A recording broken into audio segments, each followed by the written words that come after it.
The title is, Can You Learn Just by Thinking? If you mull over this question for a while, you might find that you don't know the answer to it. If you keep wondering and thinking, puzzling, turning it over in your mind, can you come to a conclusion? And if you can, is that new knowledge or something you already knew deep down or implicitly?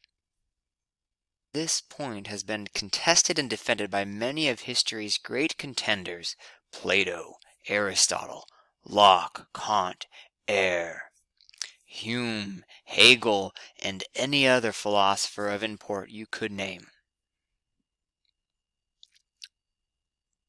Most people who do philosophy have to ask how we know what we know. We will only be looking at a few of the possible responses, but hopefully it will become more clear as to how there can be this disagreement and why some fall on different sides of it.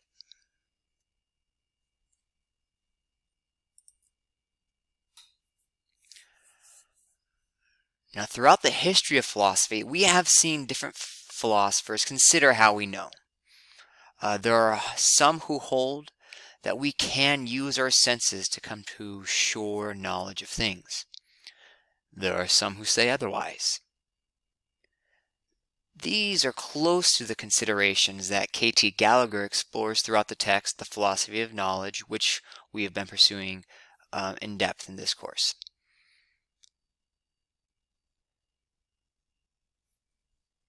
Now, because some hold that through our senses we can come to universal understanding, and some others have held that it only gives us probable information about what is without, we need to look into this a little bit more. Because where someone falls in regards to this question of how do we get our beginnings will affect their take on the knowledge derived from these beginnings. Right? Or to put it in more plain language, we've been looking a lot at how do we get that first piece of information? What is the character of that first piece of information? The question we're asking in this presentation is, well, what could we do after that, right? Or do we even need that first piece of information in order to learn? So let me phrase it even once more in a slightly different way. Does each philosopher hold that we can learn something just by thinking in a starting from nothing way or an a priori way? Or do some think that we need to start with some given information, either through the senses or some other a posteriori way? So let us begin with Plato. First, recall what Plato expounds in his dialogue, the Meno. In the famous scene, specifically where Socrates gets Meno's slave boy to double a square by drawing the diagonal. Now, without giving the boy any information, just questions, the boy figured out how to double the square. Now, Plato took this as a reason to justify his position that we do not learn. Perhaps our soul once learned, came to knowledge when it met the forms in our creation, but now all this apparent learning that happens in our experience is simply remembering. You see, Plato had the same issues that others did and others will. How can I account for universal knowledge, eternal knowledge, if all the things I meet are changeable and are particular? Because of this, Plato saw all these experiences as only shadows of reality. But by dwelling on these things in our mind, by questioning, reasoning, we might come to recall.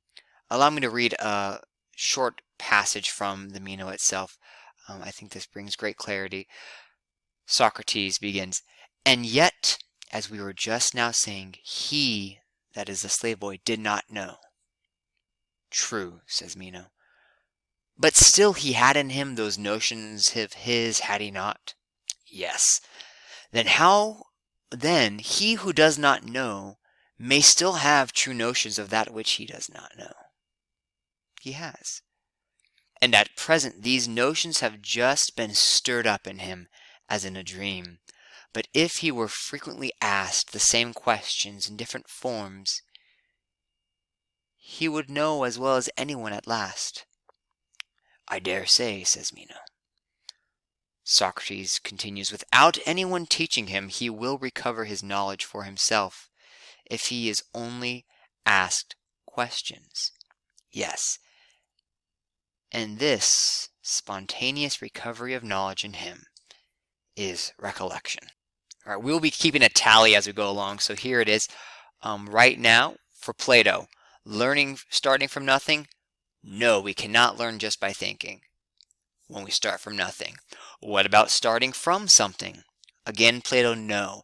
Because in Plato, there is no learning outside of that moment when the soul itself met the forms, as it were, face to face. All right, now enter Aristotle. He had his answer to the issue of getting those first things into our minds via the agent intellect, and this made it possible to apprehend, not just induce, but to make universal understandings, judgments from these particular experiences. For in his example of the soldiers stopping a retreat, where each one sort of piece by piece stops and stays, he explains how we can abstract our beginnings from our experiences. So this is that first way that we might learn. Now for our question, can you learn just by thinking? Let's consider both options. What about beginning from nothing? Well, since he posits the mind is a tabula rasa, in the beginnings of human life, no, you cannot. Because the mind is still potency. It's nothing actual. But once man has something to work with, when he has these beginning experiences, he can explore them and indeed come to new knowledge. We can see this Aristotle in the Posterior Analytics explores that third act of reasoning. And in particular, he sees the syllogism as this great prime way of learning, because when you have two things, you see the natures or the parts of the nature. If they're suitably related, right, in the major and minor premise, they will cause the conclusion, i.e., cause new knowledge. And in order for this to be possible, it is important to note that for Aristotle, we have this idea that we know the nature of things, not just a definition. So our tally at this point is an X for starting from nothing, but a check for starting from something. So Aristotle, once we have those beginnings, we can learn just by thinking about it. All right, enter John Locke. Now, Locke takes great issue with the syllogism. He holds that the syllogism that Aristotle found so important is just a way of presenting things we know and is not productive of new knowledge. Now, if Locke is so against the syllogism, the question stands, does he think we cannot learn just by thinking? Well, he actually does seem to hold to reason's power to discover connection. And we can see this when Locke gives three kinds of knowledge: the sensitive, the intuitive, and the demonstrative. Now, the sensitive comes just from particulars. And this form of knowing in Locke has received a ton of criticism, even from people who consider themselves Lockean, right? And they don't believe often that his definition of knowledge actually applies to sensitive knowledge. Now, Locke also happens to be a representational philosopher here, and so he holds the things that we know primarily are the ideas, and they are like the things that are without us, at least in regards to certain qualities, such as measurable things like size and shape. Now, the second form of knowing in Locke is intuitive, which is very close to a tautology. He gives the example of when gold is defined as a yellow metal. In that, you will intuitively know that gold is yellow because yellow is part of the definition. And so in this form, even though it is a type of knowledge, I'm not going to count that as really learning, since it is just making manifest what's in the definition. However, Locke holds that there is a third type of demonstrative knowing. And in this demonstrative knowing, he says there is a demonstration that is not through syllogism, but comes about through perceiving connections among ideas. And so it's involves a much larger middle. So this is our tally now. For Locke, I'm going to rate him with an X check for starting from nothing, because he does allow for that intuition, that intuitive knowledge, which amounts to a tautology more or less, but is not his real prime type of knowing. It is what he would say is you are most confident in that, but it's not something that applies closer to his empiricist tendencies. Now, I'm giving him a full check for starting from something, because he does hold that demonstrative knowledge is a thing, that you can make a connection between different items by considering them. And with our question, just by thinking, you'll see that it would really be useful to expound upon this more, just because for Locke, since he has this representational sort of understanding, knowledge is always about our ideas, and so thinking is sort of where it happens. All right, now enter Kant. Kant's a big player. Now, Kant distinguishes knowledge a priori and a posteriori. The a priori knowledge comes from simply reason and is thereby capable of being universal. Now, knowledge that comes a posteriori doesn't reach those heights and remains particular. He also brings about that analytic synthetic distinction, which more or less gives us that analytic concepts are likened to tautologies, where the predicate, at least the concept of the predicate, is contained in the concept of the subject.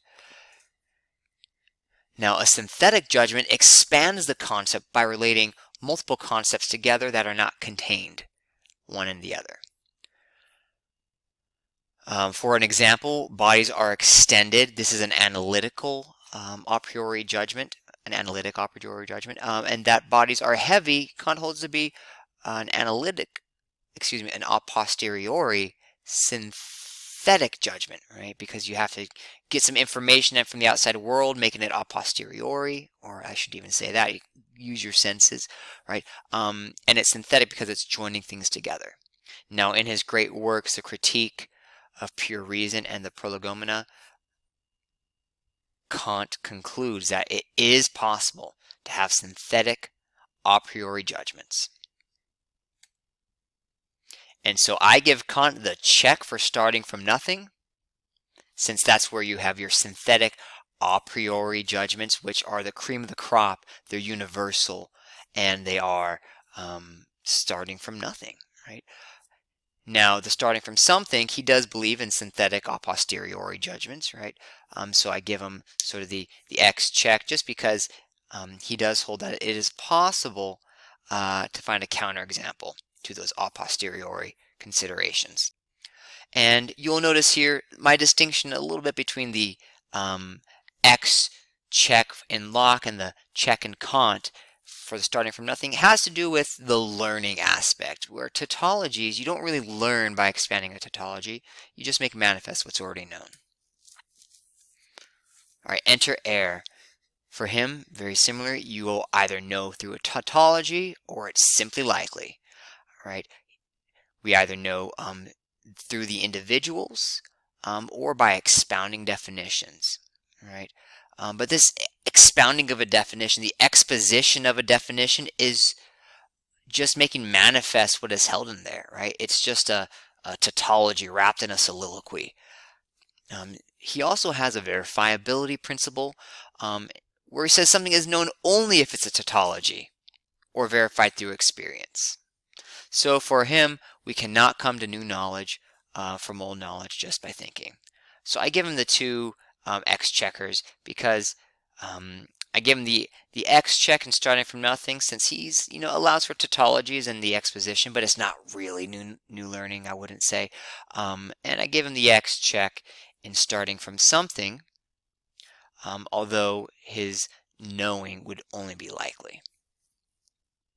So we see we've sort of run a gamut. There's many different opinions here. So I'm curious, if you learned something from this presentation, I invite you to ask yourself, could you have learned it just by thinking?